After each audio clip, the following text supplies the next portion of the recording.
Good morning. I'm Penelope McPhee, the president of the Arthur M. Blank Family Foundation, and it's my pleasure to welcome you today to our Speaker Series program.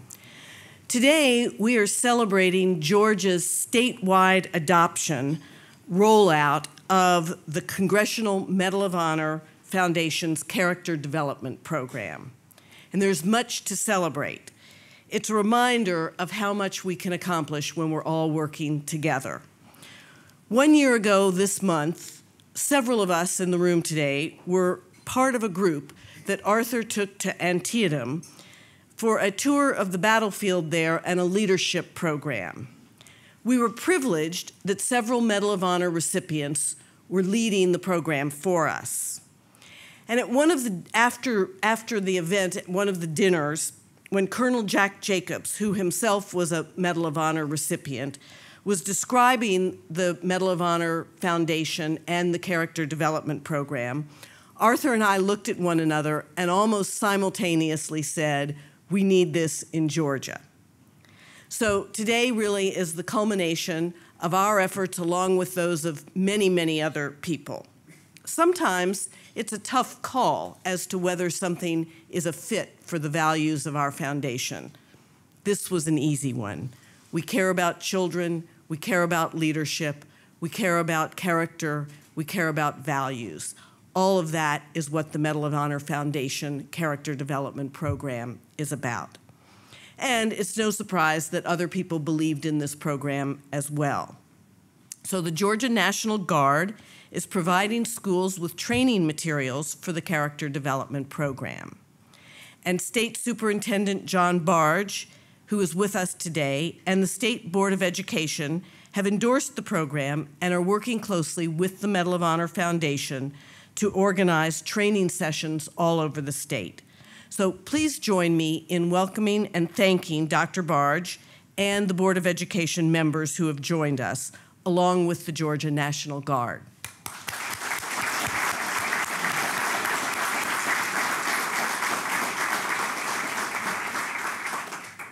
I also want to recognize United States Senator Johnny Isakson, who's joined us today. You know how packed his schedule is, and we greatly appreciate your being with us, Senator.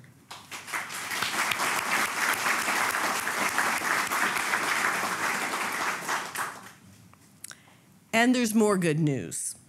I'm very pleased to announce that the Arthur M. Blank Family Foundation has awarded a 3-year grant of $350,000 to the Medal of Honor Foundation to spread this program to schools across Georgia, reaching more than 140,000 Georgia middle and high school students annually.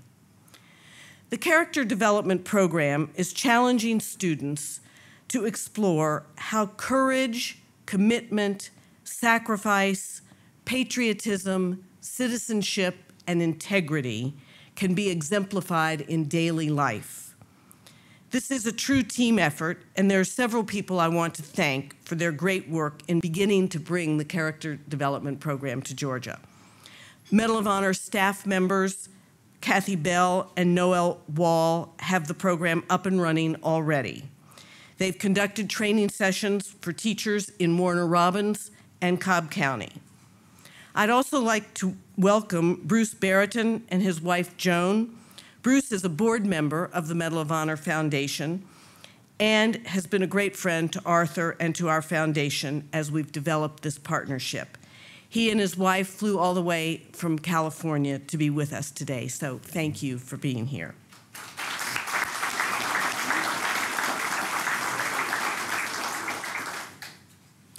In a few minutes, you'll be hearing about the Character Development Program from Medal of Honor recipient Colonel Leo Thorsness, along with Ronald Rand, the president and CEO of the Congressional Medal of Honor Foundation.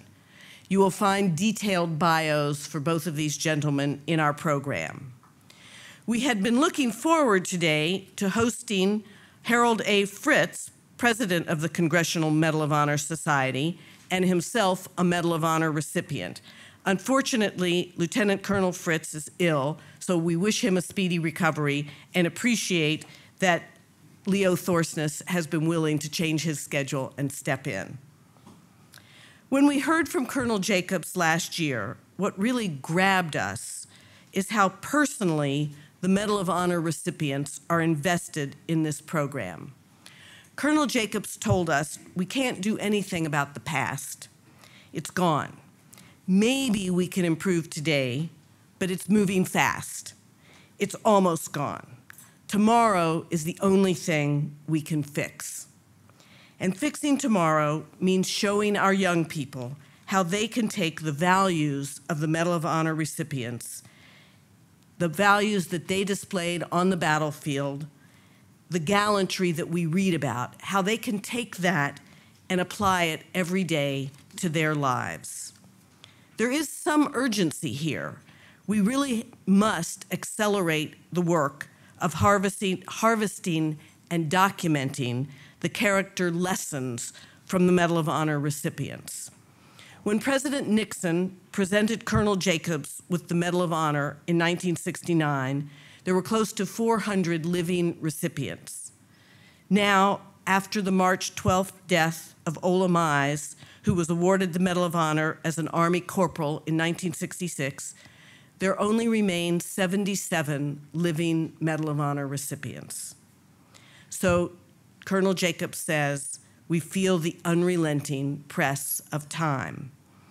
It's fitting that as their last act of service, these Medal of Honor recipients are fighting not to memorialize their own heroic deeds, but for the future of America's children.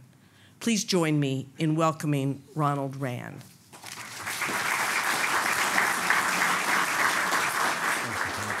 Thank you. Well, good morning, everyone, and thanks, Penelope, for that great framing of what we're about today. Thank you to you and to Arthur and everybody at the Foundation for your strong support of our program.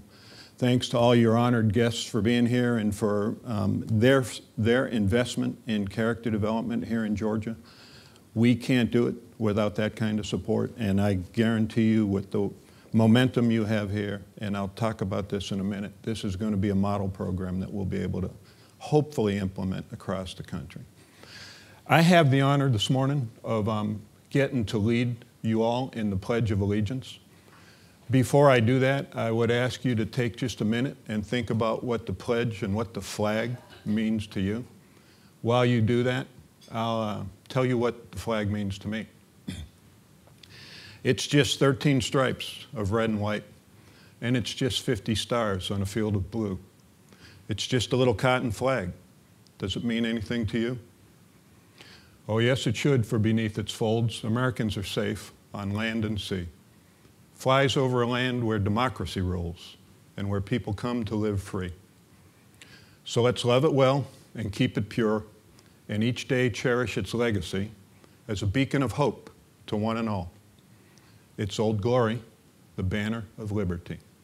And now, if you would, please rise, and I'd like to ask Leo Thorsness, Senator Isaacson, and Arthur Blank to come up here and lead us all in the pledge.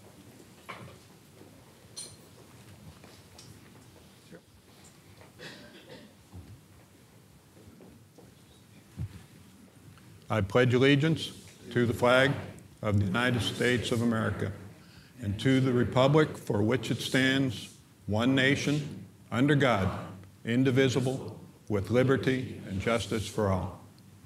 Thank you, gentlemen. Thank you all.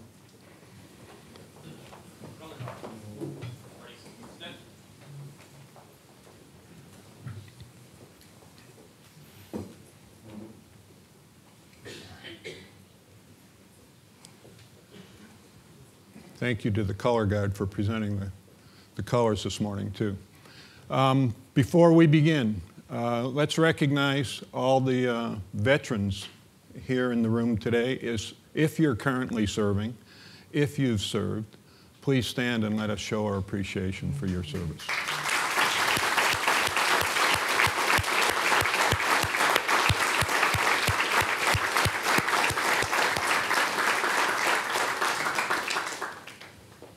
Penny gave an excellent overview of how this partnership began and of the great support we're getting from the Guard, from the Georgia State Board of Education, She's right, I think, that a lot of people here in Georgia believe that character development is a good fit for your state and for your schools. And that's good, because when you're trying to do something like this, when you're trying to make a change like this, it takes a village. And I can't tell you how proud we are to have been invited into your village. We're excited about bringing CDP to Georgia because we're at an inflection point in our program.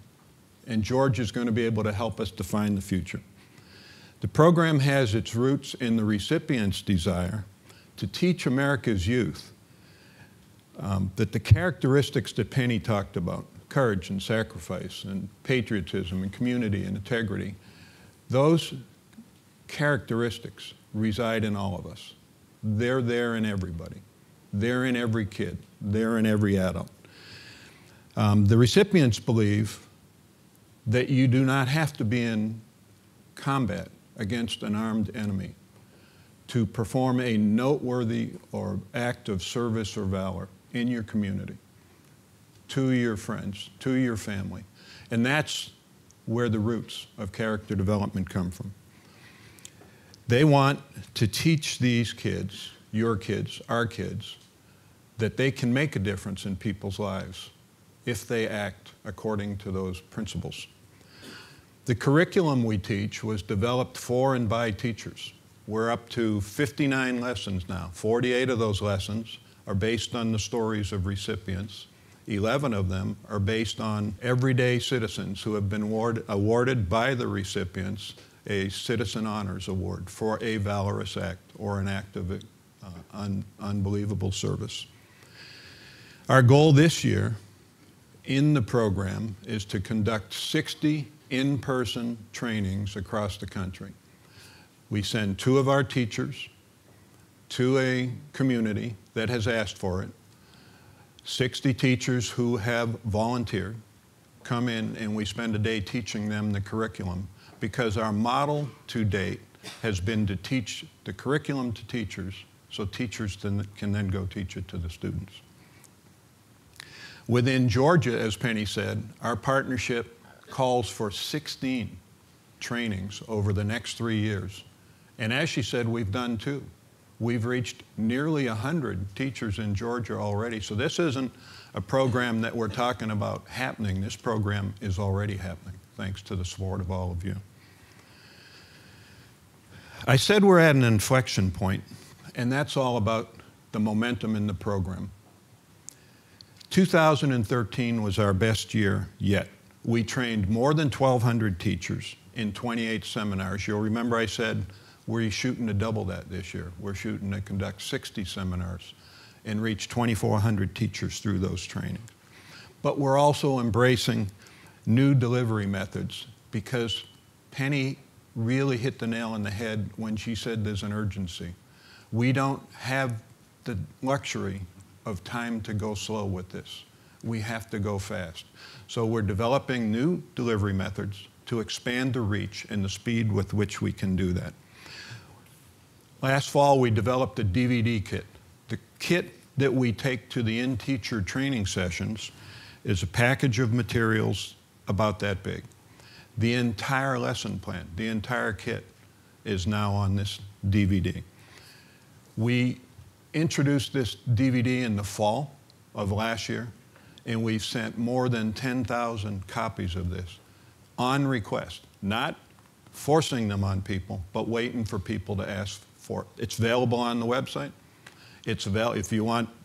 The lesson plans are all on the website. If you want the DVD, you just go to the website and tell us you want it, and we'll put it in the mail and send it to you. We've also developed a webinar series to teach CDP to teachers. We've done a January, a February, a March, and an April webinar. In fact, thanks to the Blank Foundation, we just did our April webinar here yesterday with 150 teachers participating from across the country. And 150 who spend the hour with us while we're talking about character development and the program and the lessons is a small fraction of the number who will then see the replay and will come back to that video online over and over and over again. So we're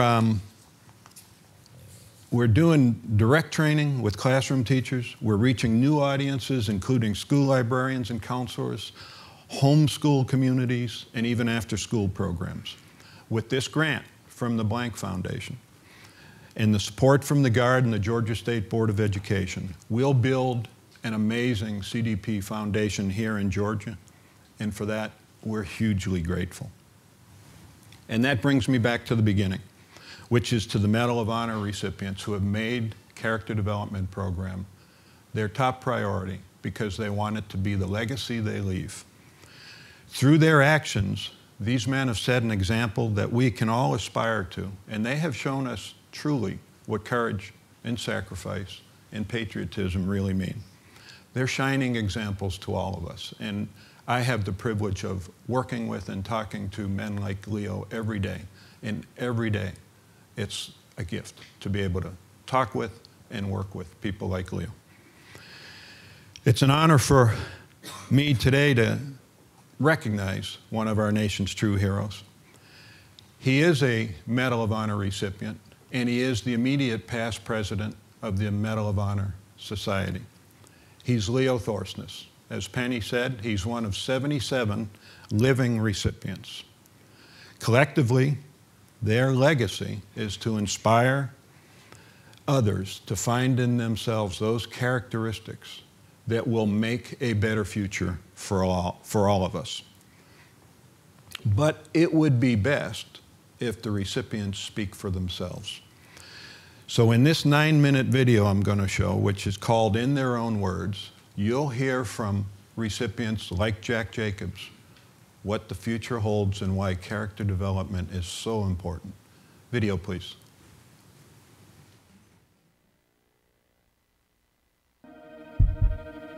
The day I was born, I was handed a gem that is absolutely impossible to buy. That was my freedom. We've got a great country, we've got great people. We have kids that are willing to put themselves at risk to serve us. This is a representation of the very best that America has to offer. It is the best country in the world, and I'm part of it now. My dad and mom were both in a motorcycle club, and they rode Harleys. I had relatives that had been in the various services, the Army, the Air Force, and one in the Navy. I always enjoyed listening to their experiences, especially the whole idea of giving something back. You know, when you're young, and we all had dreams about being a big star, and mine was baseball. I loved playing baseball, and I played semi-pro. One day, Mom said, "We got this thing. You've been drafted." I said, "By who?" He said, "The Army." I said, "Mom, the Army don't play baseball." Hell, I was not committed to stay in the Marine Corps. I wanted to stay my required time and go into engineering. But I stayed for 34 years. I decided to go into service to learn a profession. All my life I wanted to be an airplane mechanic. One day during the flight, an engine caught fire, and the pilot asked me what I wanted him to do. I said, "I know what to do. I'm just as smart as he is. I'm going to go to aviation cadet training." We landed at Tonsanute, and they had a mortar attack just as we landed. I was 19 years old. What's this? What's going on? It was a very interesting welcome. We landed at 8 o'clock in the morning, and we fired all day. Just before dark, a helicopter came in, and a major got out. And he said, "Your probability of getting hit tonight is 100%, so prepare yourselves." Much of that afternoon I do not remember, and I'm positive that fear wiped a lot of that memory out. All of a sudden, it was noisy, it was chaotic, and by that time, I was angry because my soldiers were getting hit left and right. You tend to think that you're invincible out there, and all of a sudden, I get hit. But my primary thoughts were, got to do something to protect those folks on the beach. Jesse had crash landed. When I got over to Jesse's airplane, I tried to pull him out of the cockpit. And he said, "If anything happens to me, tell Daisy how much I love her." And of course it did. Eventually what happens, you do start seeing people killed, and you end up realizing that you're a 19-year-old kid, and as a 19-year-old, you're not God. I was wounded, and I didn't think any doctor was going to repair me, so I might as well go all the way. I didn't figure on coming out of it anyway, so I thought just keep going till you can. Somebody yelled grenade, and I looked down, saw it. How long had it been down there? I didn't know. No, it's like time stopped. They scooped it under me and I said, hit the dirt, Doc. I got it in my hip pocket. And it went off. I ran out, picked up Captain Gormley in my arms and brought him back. I run up and I said, come on, boy, let's get the hell out of here. Came over the wall, put the collective pitch down, pulled the cyclic back in my lap. Stood the helicopter on her tail. I just put one leg on each side of the cockpit and pulled him in head first right into the cockpit. So I told the members of my squad to withdraw, and I stayed in cover to withdraw. I didn't care what happened to me, but I wanted to protect my men under any circumstance. I didn't even think about it, just did it. It was my job. I don't think what I did was above and beyond. I never have. People ask, do you regret anything about what you did? And I joked and I said, I probably would have grabbed it with my left hand. I don't have any regrets, I guess, but I'm a little disappointed that I had to leave the fight and leave all those guys there to finish it without me. Everything that the medal is around involves the people I was with, not me. I have the highest respect for the medal and the people who wear it, but I would just as soon die as take credit. I'm the one that gets to talk about what happened. I get all the glory. There's 3 grieving mothers whose sons were every bit as brave. And had they not been there, I wouldn't be here. We call ourselves recipients, and people call us winners. And you see, we're not winners because we weren't in a competition for trying to win anything. We happen to be recognized by our fellow men, and so we wear this medal to honor the guys who really paid the supreme sacrifice, because we are here today because of them. In the crucible of combat, one of the most important things you learn is the value of expending energy for somebody else. That it isn't all about you, it's about all of us together.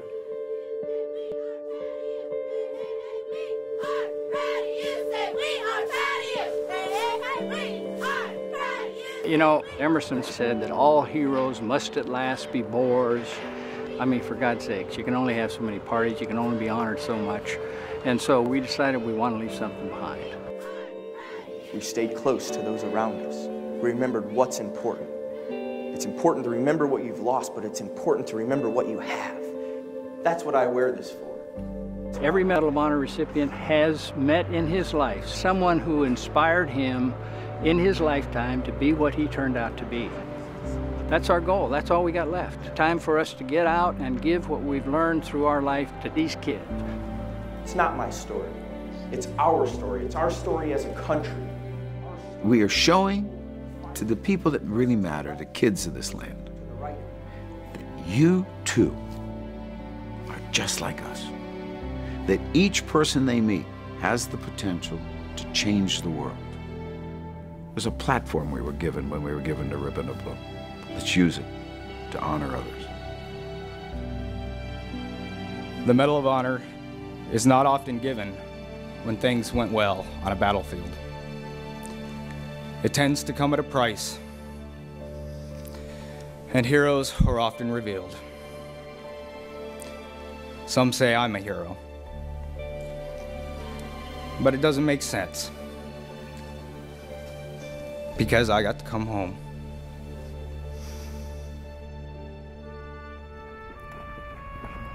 There's a verse in the Psalms that says that man that is in honor and understands not is like a beast that perishes.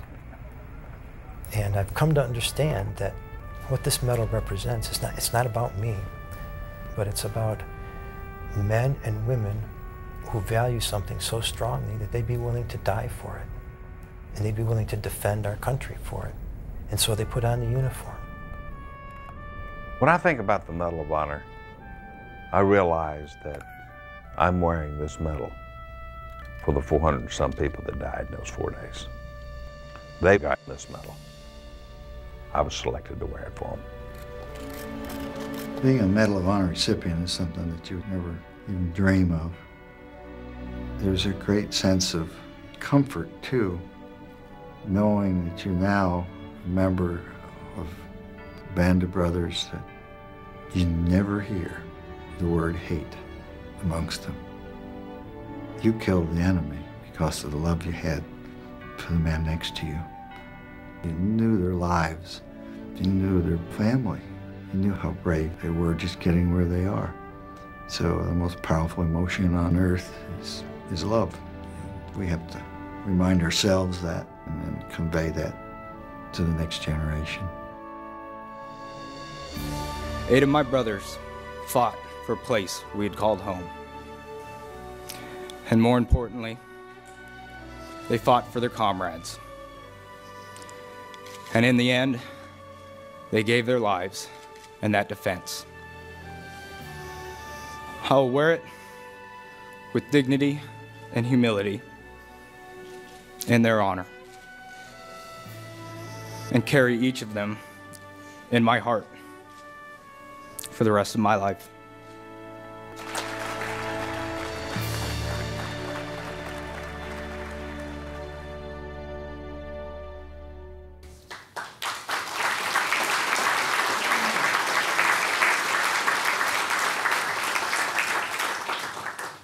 So those are the men whose quest this is, and those are the values that they're trying to instill in the kids of our country for the future of our nation. There are 77 living recipients. I've said that before. Just so that you know, 7 of them are World War II recipients, 9 from Korea, 55 from Vietnam, and 6 from the War on Terror in Afghanistan. I read an announcement from the White House last week that said the President is going to award another Afghanistan medal to a living recipient next month. So we'll go from 77 to 78. And now, let's get to the real meat of the day, which is a conversation with Medal of Honor recipient Leo Thorsness. Leo, would you please come up here and join me?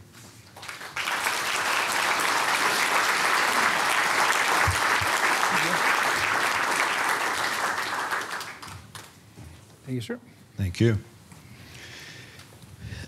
Leo, the video showed everybody, I think, pretty graphically, where the impetus for character development comes from. And it showed vignettes of a lot of the men who wear the medal and what they believe in, how they came to be the heroes they are. I'd like to just start so everybody knows a little bit about you. Where were you from? How did you choose to go into the Air Force? Just Leo Thorsness. Tell us a little bit about Minnesota farm kid, Walnut Grove, Minnesota. There is such a town. I went to school there. My brothers in Korea, my brothers-in-law, older, had all been World War II. One of them was killed. And it was, at that time, that was kind of the thing to do if you're in the Midwest, is you join the military, serve your time, and then come home and get back to the farm. It turned out I had the opportunity to go into the flying school and got to fly fighter airplanes, and that's as good a job as you're ever going to get until you get shot down. What did your parents say when you came home and said you were joining the Air Force? Dad was proud. Mom was worried. Pretty typical, I think. Right. Maybe Dad was too. And tell a little bit about your flying career. Fighter pilots. You flew 105s? I flew the last airplane. It was 105. It was a great big airplane. Itty bitty wings, so you could go really fast. You could outrun anything. You could do 800 knots on the deck. It was just a phenomenal airplane. Just couldn't turn very hard because so much weight on little wings. But it was a good airplane. Vietnam was the first war in which there were surface-to-air missiles, SAMs, and they were when Soviet Union introduced them in '66. We lost a chunk of airspace. 2 wars: ground war in the south, air war in the north, trying to stop the ground supplies. And so they said we need something to fight seek out and destroy the surface. And so that became my specialty. So your mission was basically to be flying bait. Yeah, you were trolling over the enemy SAM sites, hoping they would light up and fire off so you could eliminate them, if not eliminated. Hoping they'd light up, and before they fired, we get eliminated. Okay. Did you have the capability to eliminate, or did you just? No, we did. Yeah, we did. Okay, good. And yeah, we did that. Can you tell us a little bit about the events or the circumstances in which you earned your medal? Sure. I was, my wingman had been shot down. I was directing the rescue operation. In combat, there's always mix-up, and all the other airplanes went home. So my backseater, Harry Johnson, and I were left there by ourselves and found a tanker. And then some rescue airplanes, 2 little Sandy airplanes, World War II time, came in to see if they could find him, if they could, in helicopters. And they said, "Where are they?" And I said, "Harry, if we go back in, you know our odds." He said, "There's nobody else knows where they are." I mean, we were a good crew. And so we went back in, got involved with some MiGs again, and shot down another airplane, ran out of fuel, and gave our tanker to somebody funded to come in, and then we coasted the last 70 miles to the Mekong River. With no fuel? Yeah. Okay. It was quiet. When did you when did you find out you were nominated and a medal had been decided to be awarded in your name? I found out 2 years after I was a prisoner. I was there 6 years. And on the tap code, one day someone tapped, "Leo, did you know you've been nominated for the Medal of Honor?"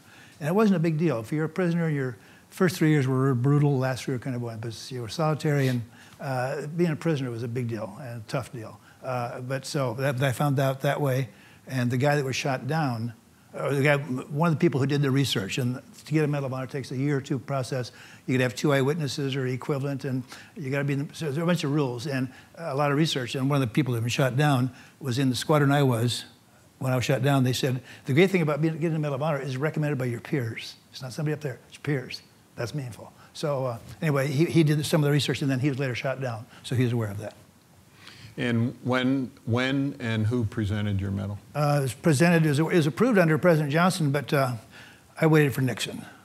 No, I just say that flippantly. Johnson was, when the war was, President Johnson died before I came home, so President Nixon was the one who awarded it. And how, since you've received the medal, how has being a recipient changed your life?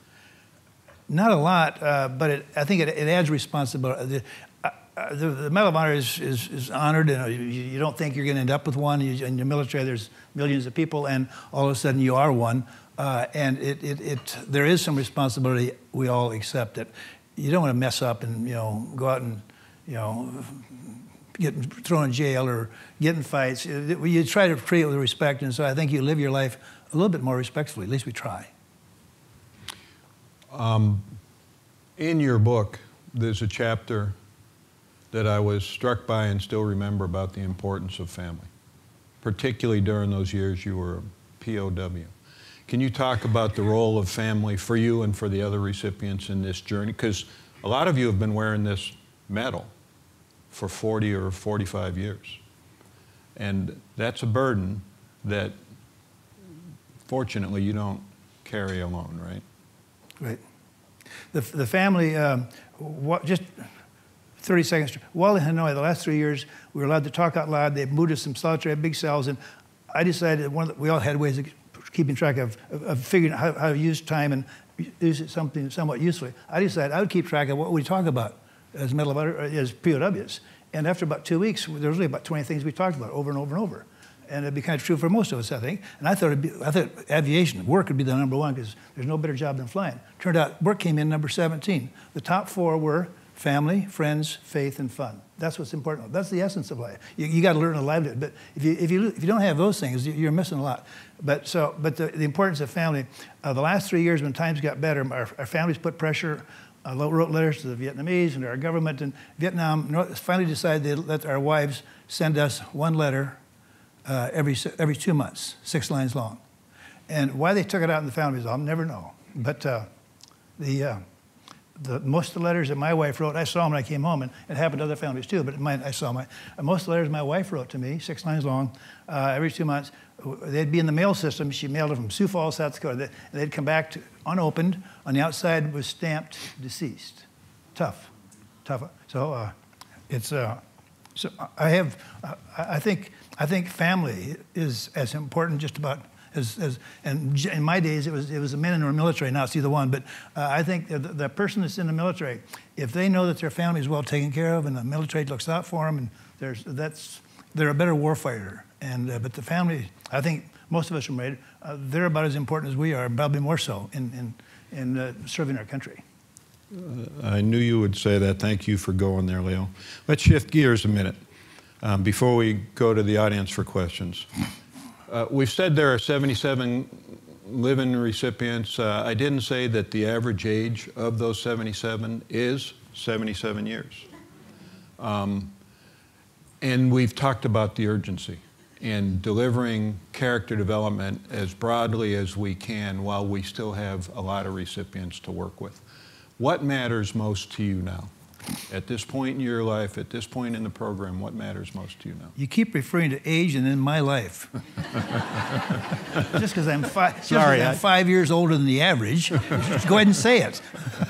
Well, what matters, when I first came home, and I became a Medal of Honor recipient and joined the society, all the living members are like just about 400.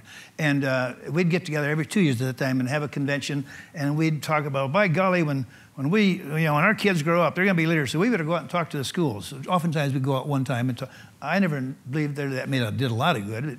We tried. We felt good about it. I don't forget. So when this character development program was developed, it's a winner. I mean, I think there's a program. There's curriculum. There's the DVDs. It's just a wonderful program, and I think it truly has the opportunity to change the values of our country. And you start with the youth, and some will say, whatever. If they have no values, they'll teach them. If they got values, they'll teach them more. I think it's a program that can influence the direction of our country all in the right way. As an aside, I didn't say this in my remarks at the podium. We've had 2 training sessions already here in Georgia. Leo came to both of them. We bring teachers, and if the schedules work out, we like to have a recipient. And I'll show you a short video later, but you can get a sense, I think, of the impact recipients, whether they are the World War II recipients or the Afghanistan recipients. The impact on the kids is amazing. The impact on the recipients. When I watch a guy like Leo or Leroy or Clint with 20 or 30 kids around them, they're like kids in a candy store. It's a match made in heaven. So Leo, the legacy of CDP, what do you think needs to be done for you all to call it a success? How will we measure success in CDP? That's what I keep asking. And anecdotally, it is a success. I get letters once in a while from some youngsters, but yes, 3 or 4. It's a couple dots, but you can't draw a whole matrix out of that. But it is a success, just anecdotally, and we will know it's a success when these kids are out of high school, grade school, high school, and they participate in our system. They put more into our country than they take out. And not that they don't now, but this will make it better. And that's a fuzzy answer. It's hard to measure it, but we are making a difference. We'll see it. 7 years ago, you as a group decided to develop an adjunct program of character development called the Citizen Service Before Self-Honors, or Citizen Honors programs. So everyone knows the recipients recognize 3 Americans every year on Medal of Honor Day, March 25th, for acts of courage or service that go basically above and beyond the call of duty in their lives and in their communities. Leo, tell us how that program started and how you think that's making a difference. I think it was Buddy Buca that came up with the idea, but we started it, and we got the governors, the senators, police, newspapers to kind of survey their areas and send recommendations, either a one-time thing, a high school kid jumps in the ditch, the car turned over, filling the water, and he gets the person out. Or a doctor goes to Africa and serves for 30 years, pro bono. So there's an ongoing event, or one of those, and then two selfless, just like Medal of Honor things.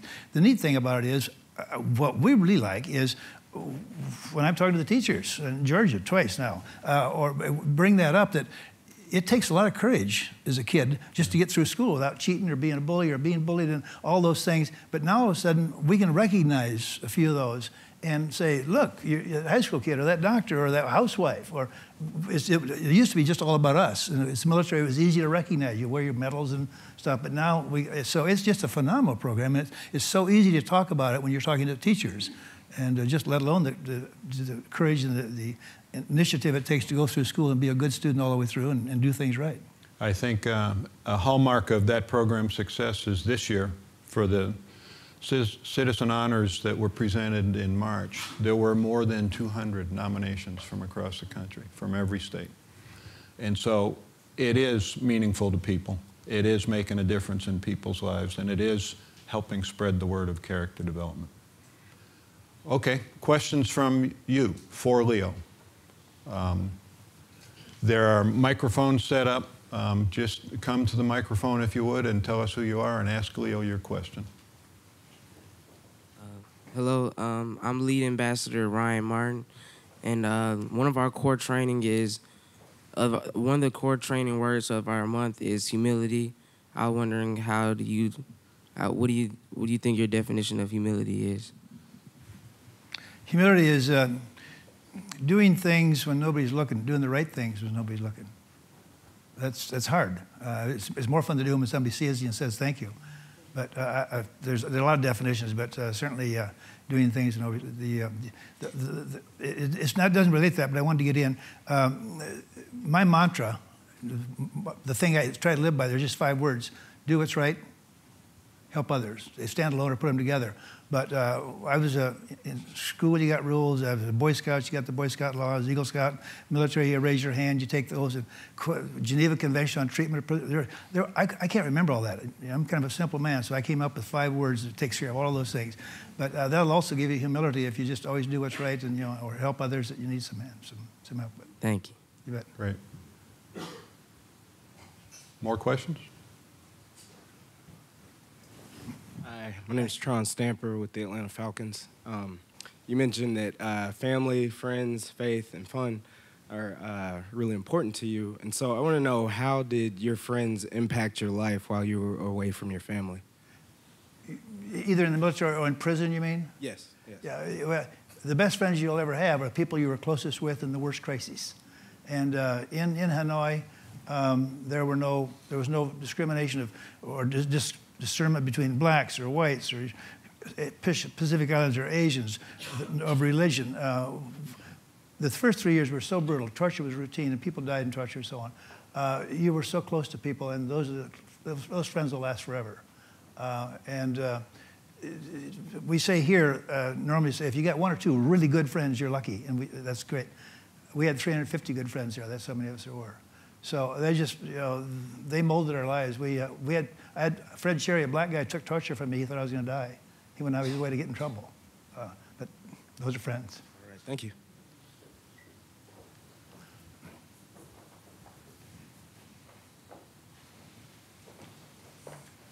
Hello, Colonel. Hi. First, I would like to thank you for gracing us with your presence. This is such an honor, and just to be in your presence is You're kind. truly humbling for me. I'm a leader. I currently serve. I was recently installed as the first Georgia Higher Education PTSA president.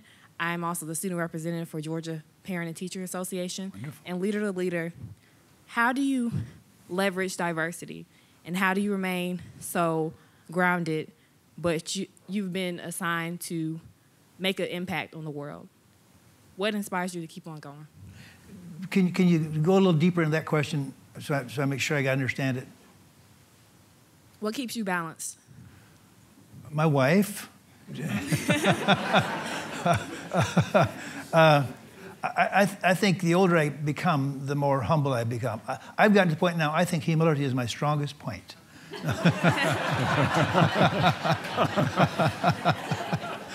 No, I don't mean to be flippant with you, but I think what keeps me in balance is I found out, I hate to keep going back to Hanoi, but I'm as average as you can get. There were people there stronger than I, some weaker than I. And also, if you go through real brutal times, you'll learn, there's different parts of each one of us. Your threshold of pain, your attitude. There's all kinds of, and some things I'm better than average, sometimes I'm worse than average. But I would never have known myself as well as I did by being tested like that. And that's an advantage. But now I'm going off track somewhere. But I think just realizing your skills, your abilities, and appreciate those who are around you, learn from every day of your life, and you are a leader, and that helps, I think, emphasize the humility and being willing to listen and learn from everybody else, and they'll see you as someone who they respect. Thank you again, Colonel, for choosing to be great in spite of adversity. I appreciate you. But you're welcome. Hi, my name is Tanya Williams, the broker owner of Williams Realty and Consulting and Tanya M. Williams Designs. My question for you is, seeing you speak, you were very emotional just now, and that emotion, you know, I felt it as well. I was not. My eyes sweat one time. And I felt it as well. And when you're talking with the teachers, just that raw emotion that comes out, how did you find, or the questions that they ask you, have you found that you give different information to them than you do to the kids, but everyone's touched by that emotion? But I'm just trying to figure out, what do you tell the teachers, or what do you feel is most important for the teachers to bring so they can guide the students? And then when you're talking with the students, what nugget is most important for you to share with them? Man, that's a lot. I think talking to the teachers, I start with, it's easy because I'm just 100% sincere. They get the most important job in the world, and they're most underpaid for what they're expected to do, but they do it, and they're just phenomenal. I think that from the students' point of view, if at some point I think they realize that nearly all the teachers are there because they want to make a difference in the kids' lives, and they're passionate about their job. And anytime you can be passionate about anything, you're going to do it better. So that's kind of a generalized question. I'm sorry, your question was longer than my answer because I can't. But I think, can I stop there? You can. No. Yes. Thank you so much. You bet. Colonel. Yes, sir. David Allen from the Georgia Natural Resources Foundation. First of all, we admire and appreciate you so very, very much, and thanks for spending time with us this morning. Could you briefly describe your best day at the Hanoi Hilton and your worst day at the Hanoi Hilton? Worst day is easy. The day I broke. I was in heartbreak, which is the torture cells, and I went past name, rank, serial number, date of birth. And in my mind, I knew some of the POWs were ahead of me, and I was sure they hadn't. And then the next to the best day is when I survived those 18 days and nights, and they put me a guy by the name of Jim Haichu. And we'd known each other 6 weeks before that, and we didn't recognize each other. We changed so much, but I wouldn't look at him and said, you know, I'm a failure because I'm majorly open. He said, Leo, don't you know, everybody who went through that torture, either they broke or they died. Some did both. The best day in prison, the second best day in prison was when B-52s came into Hanoi. And Nixon put them in there the 18th of December, 1972, and they came back the next day, and the next night, the next night, the next night. And we knew. Bud Day said, it's over. Either they get hit with 30,000 feet, they could drop bombs within 2,000 feet of it. That's not a big angle. And if 52 was veered off course, but hit by SAM, that would end it for us. But we didn't think that would happen. It didn't, but it made them, the North Vietnamese, get real serious, then negotiated the peace end of the war. The best day, of course, is the day I came home. And there was my wife and daughter. Leo, let me add an adjunct to that, because you've talked to me before about this, but tell everyone, in case they don't know, about the TAP code, what it is and how it changed your lives. Sure. It's like teamwork, or some of the things are so important. It's critical, life or death there if your team fails or part of the team. But the communications also, sometimes it meant the difference between life and death. And our form of communications, if they cut the first 3 years, 3 years were brutal, 3 years were boring. 3 years were little teeny cells. I spent over a year and a half, or a little over a year and 5.5 by 6 foot cell. That's 3 years, big cells. First 3 years, you couldn't, any sound, they heard you, they beat you. Last year, you could talk out loud. It was a big change. But the TAP code, first 3 years, you had to communicate. When I ended up in Heartbreak, when I first got there, that's the name we had for the little torture cells. Fred Cherry, the black guy I mentioned, who took torture for me. I didn't know the TAP code, and so he hollered it out to me, knowing that they beat that man for a year and or a day and a half, just about killed him. And the reason it's so important is, as soon as a new guy came into Heartbreak, we had to find out the name of the prisoner, Major Leo Thorsness in my case, because then we'd get that out to the other POWs. And somebody in that, some POW who just about took turns would tell the camp authorities, the guards, we knew who Leo Thorsness was in cell 4. What that meant was, now the whole camp knows the odds of our being kept alive were better. And then that's true. The TAP code was, by the way, as there, 2/3 of us there were Air Force. There were a third of the aviators were Marine or Navy, and there were 5 Marines there. Anybody in Marine background here? There's one. It's good. Thank you. And there's some Navy guys here, I'm sure, and there's some Army. Or there was no Army there. The TAP code was you lined up your alphabet, 5 rows of 5, A, B, C, D, E, F, G, H, I, J. We threw away K because we wanted 5 rows of 5. So the third one down here was L, M, N, O, P, and so on. And then you tap row, slight hesitation, column. Leo, LT is my initial, L is, right? LT. And we would tap GBU. At night, you'd get next to the cell, and you tap real quietly, and then you tap GBU, God bless you.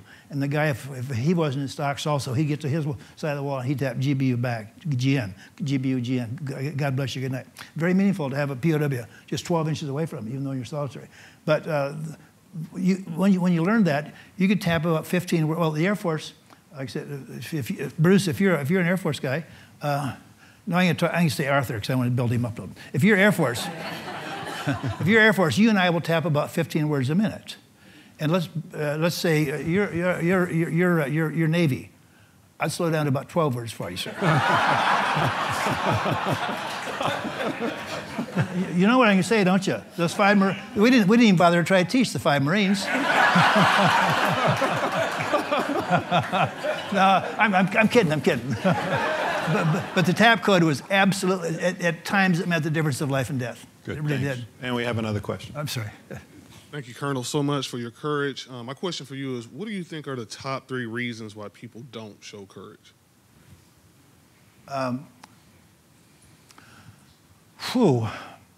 Bad upbringing. Somehow they don't have values. Somehow, see, I think courage is a moral value, I think. In my view, based on nothing except my view, by the time someone's a couple of years old, we all have a moral compass in us. We basically know right from wrong. Even little kids, they'll take kids' candy from somebody else. They don't. But somehow, as we get older and kids, he's selling drugs to his heroes down the street with a pocket full of $100 bill. Somehow, what's wrong overwhelms what's the courage of the know what we know way down deep is right.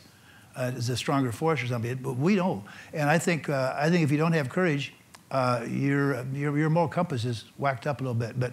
And by the way, courage, every one of us, this table right here, if that table were red hot, I'm talking about pain threshold also, but courage is in the mind. That table were red hot, and they offered each one of you $1 million. Slap your hand down, and whoever came off last would win $1 million. If you're willing to try it, they'd all come off at a different time. We all have a different threshold of pain. And it's in your mind is what courage is, and you can live through a lot if you. We got through tough times. The will to survive is really strong. You'd hate to die. Also, we were surrounded by some really good people who would but we also would break time into blocks. If you're going through some tough times, you say, I think I can hold on another 60 seconds. Here we say, take it a day at a time. We've all heard people say that, going through a hard time, and it helps to break it down. Jim Cowster is about one of the greatest fighter pilots. Got a message yesterday, he's doing that. He's in hospice, will die in a few days. And also breaking time down, and we've good friends to other people to help you out, take courage, torture for you. And then I don't mean to pull it last, but I think the Lord expects us to do the best we can for ourselves, and prayers were answered. And I believe, I'm not here to preach, but I hope everybody has some spirituality, whatever you want to call it. I had to be a Christian, but that helps. Sorry, I went on and on there. Yes, ma'am. Yes, ma'am. Hi, my name is Shano, and I'm over social studies for the Department of the Georgia Department of Education. This is the third opportunity I've had in 2 months to see and listen to Colonel Thorsness, and what strikes me every time is I feel like I'm in the presence of greatness. And take your time. And humility, I might add. Swing. But this is my 19th year in education, and I'm very appreciative that the state board and our superintendent decided to go through social studies, even though we do involve counselors in this and a number of other people to bring them in to listen to the training, which is phenomenal, by the way, if you've not had an opportunity to look, and they have online resources. But what I love about it is it actually puts social studies in action, which at the end of the day is our role, is to create active and involved citizens. So every time I've listened to teachers, and we've had a lot of trainings over the years, but I'm telling you, every time I've listened to teachers go through this training, they're absolutely moved, and they're so energetic to bring this back to their students, to change the lives and the moral fiber and the moral compass of their students. That I can't say enough. We have several more trainings already scheduled. We do hope to be, the state that will lead the nation when it comes to this program. I cannot thank you enough and the Medal of Honor Foundation. But what would you like to see? Colonel Thorsness, after you finished, and we've brought him in, and he's logged a lot of miles over the last several months coming and doing this for us. But I'd like to know, what is it that you would like to see as a result of coming and spending time with Georgia teachers? I would like to see, and I'm told maybe it's not possible, I'd like to see tracking of these students, and when they're out of high school or in college. Has this program impacted them? Has it made a difference? We know it does early on, but that's what I want to see. That's what I believe is happening, but can you figure that out for me?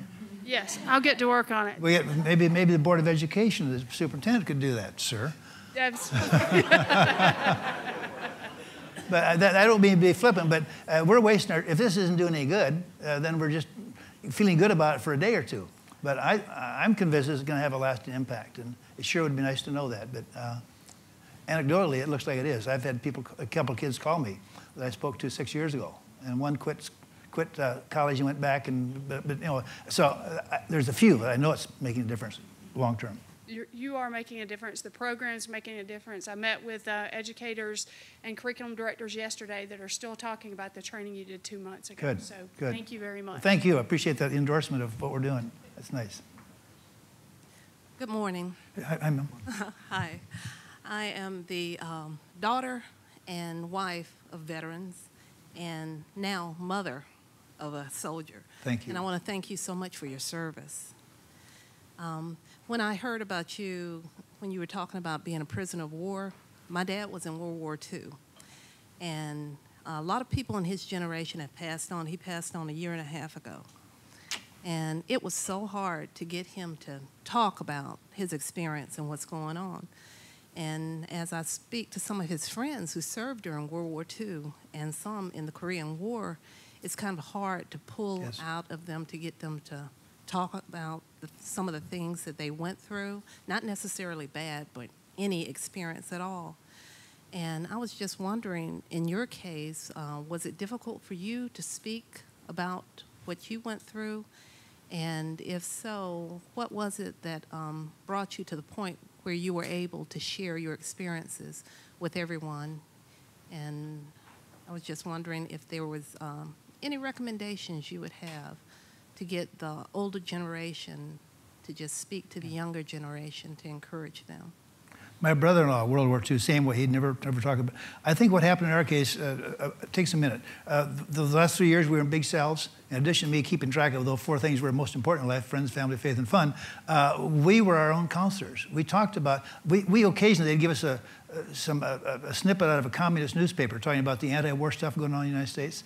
And so we said, here we are, and how the country was getting more and more anti-war. And unfortunately, they took it out on the veterans at that time. Now, even though they don't like the wars, they're still supporting the veterans, and that's such a good lesson.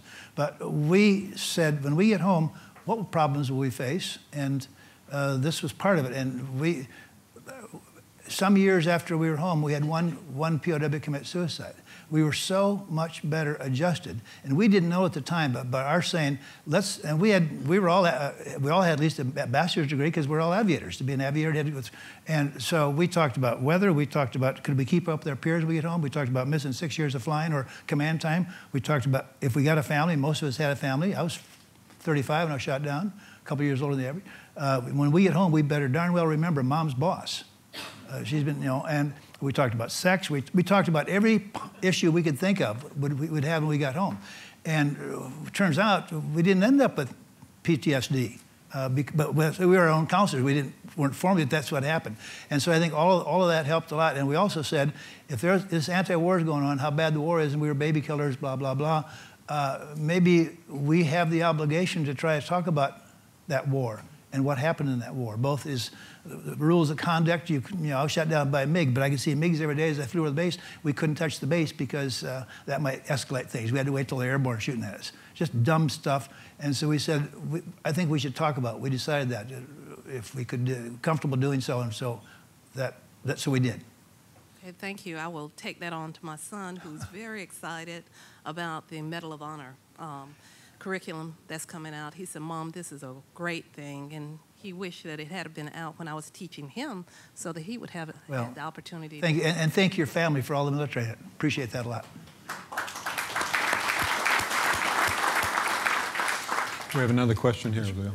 Colonel, I don't have a question for you. I just want to say first a word of thanks for your sacrifice and service to our country and for taking this on and being here today to share with us.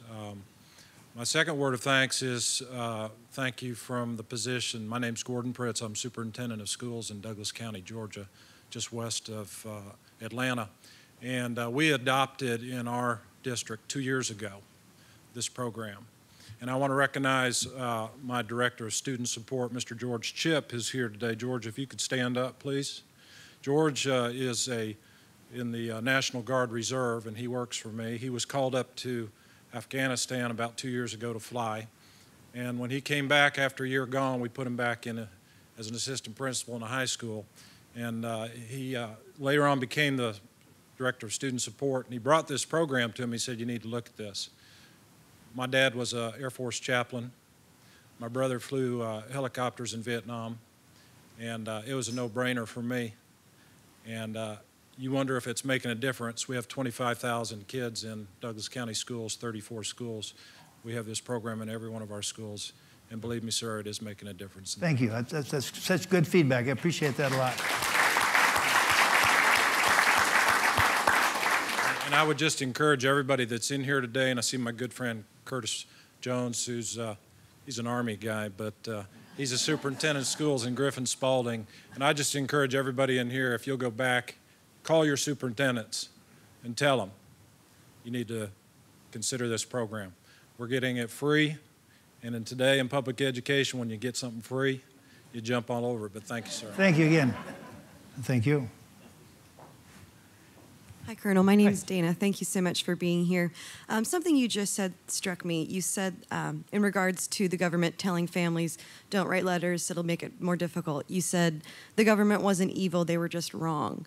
Do you have any advice, or is there any advice in this curriculum about getting young people to engage in the civil discussion in politics when politics and government seem so contentious right now? Yes, I'm frustrated. It's hard to know now as an individual how to have influence on our federal government. It's getting bigger and bigger, and we won't get into that. But if I ran for office, I was very good at winning primaries. I only won one general, but I was really good at winning primaries. But anyway, so I've been around a lot. But I told people, if you're going to bitch and moan about what's going on, do you vote? But half of them don't. Get involved, support somebody, run for office, or support somebody you believe will represent your views. And I think one of our civic duties is to have people involved in our political process. Just no doubt. Thank you. You bet.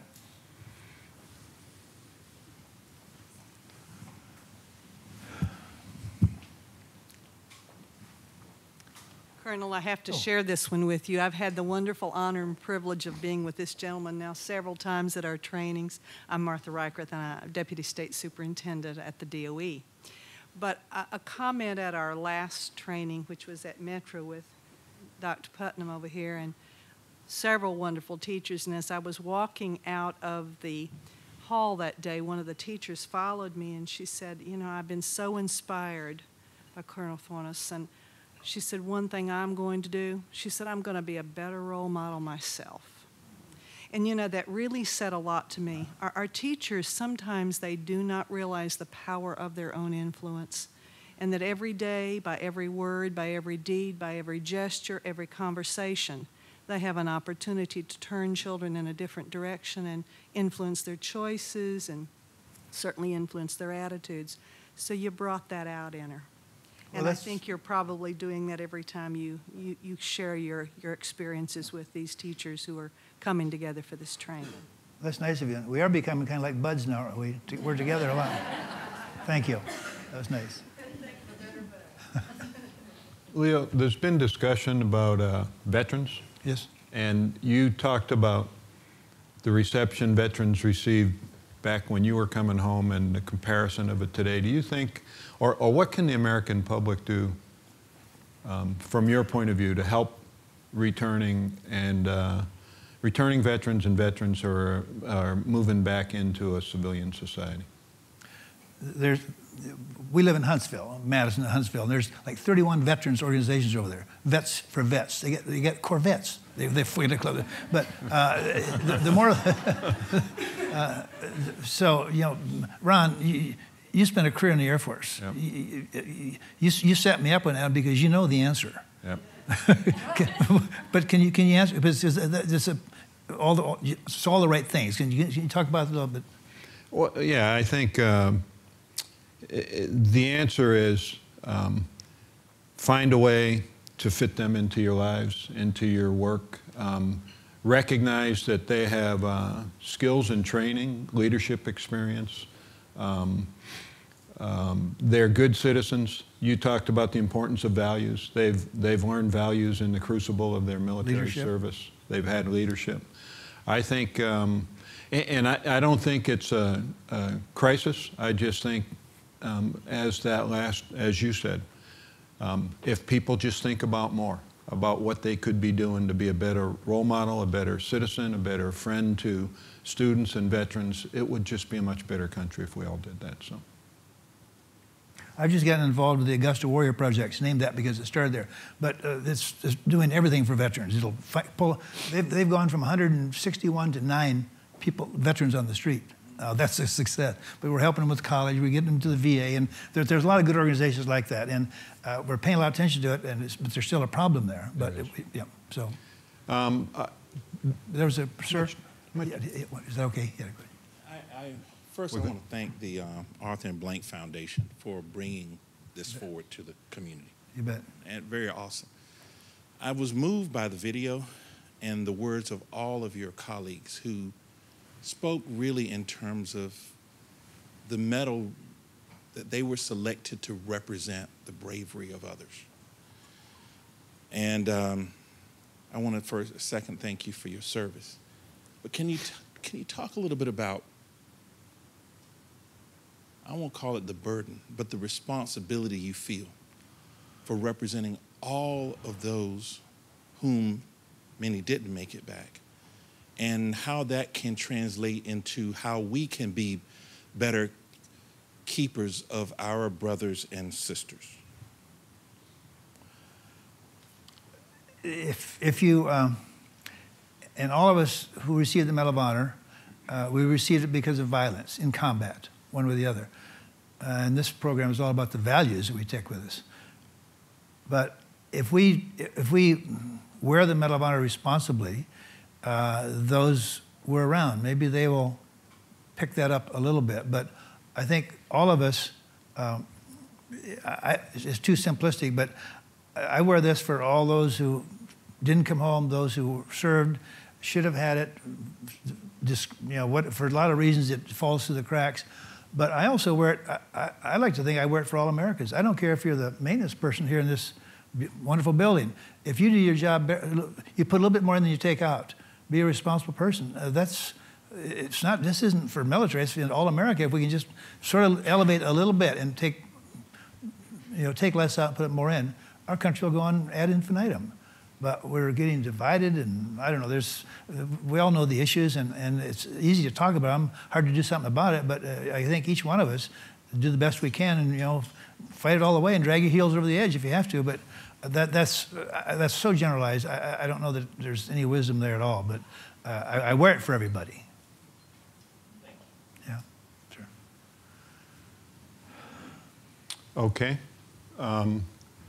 What I'd like to do now is show you a video that will let you see from the standpoint and the viewpoint of not only recipients, but teachers and students about the impact the character development program has had on them. So if you would, could you run that second video, please?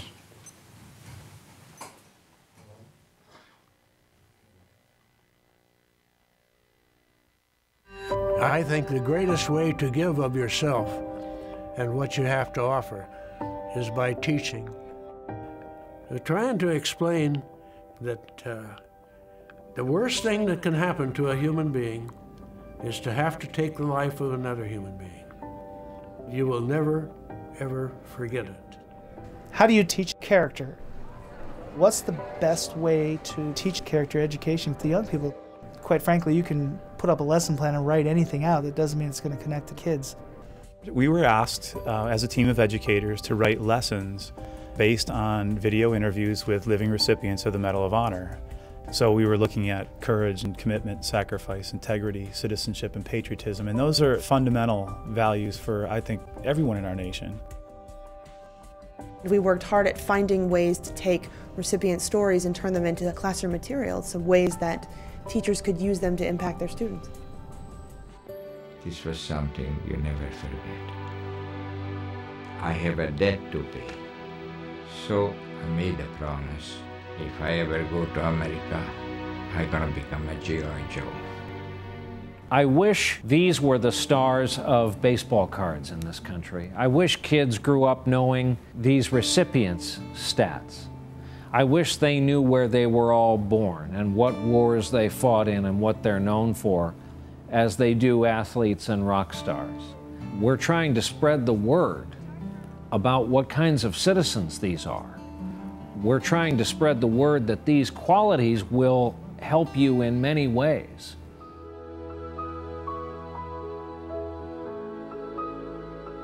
What did he do that was really extraordinary to y'all? Brandon? He ran through a severe fire rain to help the wounded. Also, even though he was hurt, he kept moving to help people. Their stories are very surprising that someone could go to that deep of a level and, risking their own lives for someone else. These guys really embody a lot of characteristics that we want to pass on to our students. I've dealt with students who have personal struggles that I could barely comprehend and barely get my head wrapped around what they have to deal with. But then you show one of these videos and plug this into a class, it's phenomenal.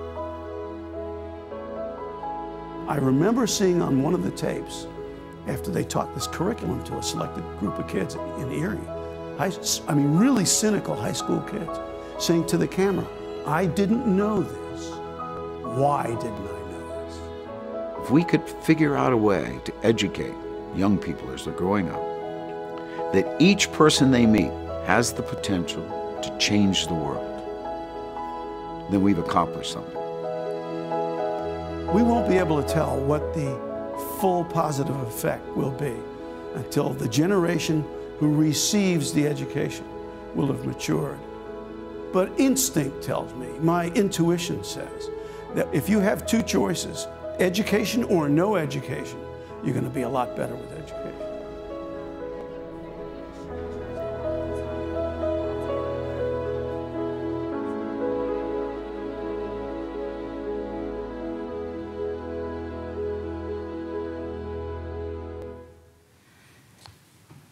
Okay, that brings us to the end of our part of the program. I'd like to thank you all again for being here. I hope that Leo's story and his wit and his insight is as uplifting for you as it always is for me.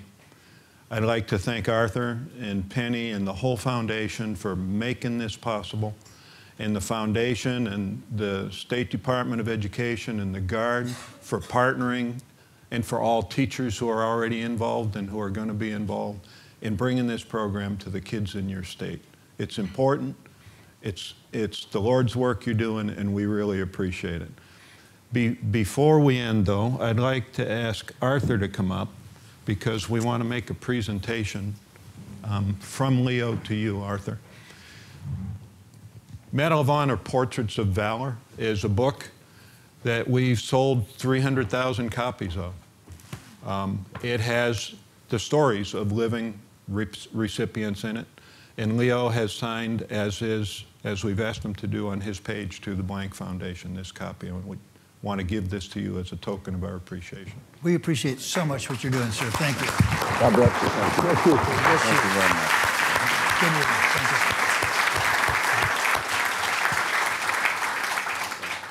Thanks, Arthur.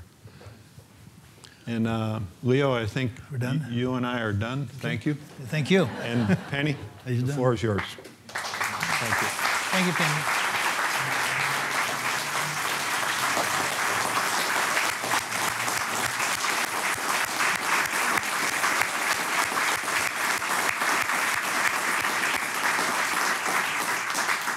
Leo, Ron, we can't thank you enough for being with us this morning and sharing these stories and this important program.